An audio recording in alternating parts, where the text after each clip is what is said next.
right, hi again friends. So we're gonna work, we've got a little bit of a flap that's been created here. There is a root that's left in there, so in another video I will attempt to get that out, but I just wanted to go through maybe extracting this big 09 on the lower. Hopefully this looks okay. So whenever the first step is usually getting your scalpel blade, I really love a number 11. I call this the pointy one.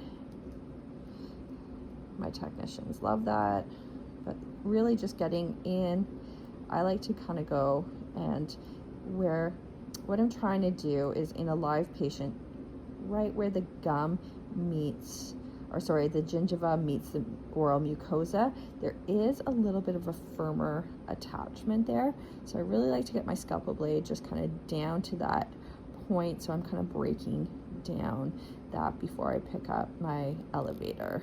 And then we just kind of come along like this. This one already has a bit of a releasing flap at this rostral aspect, so we'll just kind of respect that and continue with that. Then I'll kind of pick up my elevator, kind of get it in. I like to start at this little edge, and then here you can really do that pushing technique, but you can see how like doing a little wiggle, wiggle, wiggle kind of helps. And the way I'm directing this is I'm pushing it kind of against that bone, almost like a lateral motion with that. So I'm getting in here, just kind of, you can see how I'm wiggling along, wiggle, wiggle, wiggle. And then this is really creating that flap for us. Sometimes I will switch ends to get the bigger end in there, especially if I'm making a pretty generous flap, which I am going to in this case here.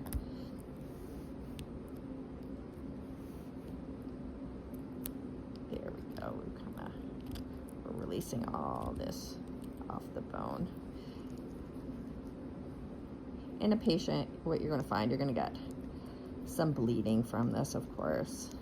That obviously won't happen with these models, but there we go. We've got some really, the whole idea is that we get nice exposure so that we can see what we're doing. Yay. This particular tooth does not bifurcate in half. Usually there's about 60 to 70% is really in this more rostral root, and then the other 30 to 40% in this caudal root, but not always. You'll see on x-rays that sometimes it's 50-50, especially some of those smaller dogs. All right, so now we're gonna, got a taper bit in here right now. We're gonna switch that out for our number 2 round so that we can remove some of that bone overlying the roots. All right, just so we can see our bifurcation. So as we're going along,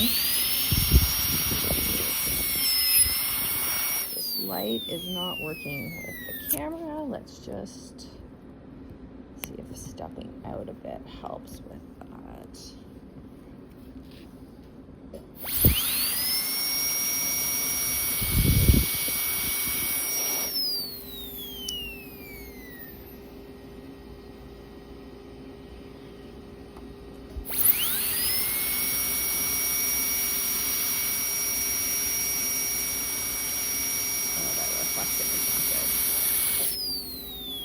Okay, do a little troubleshooting.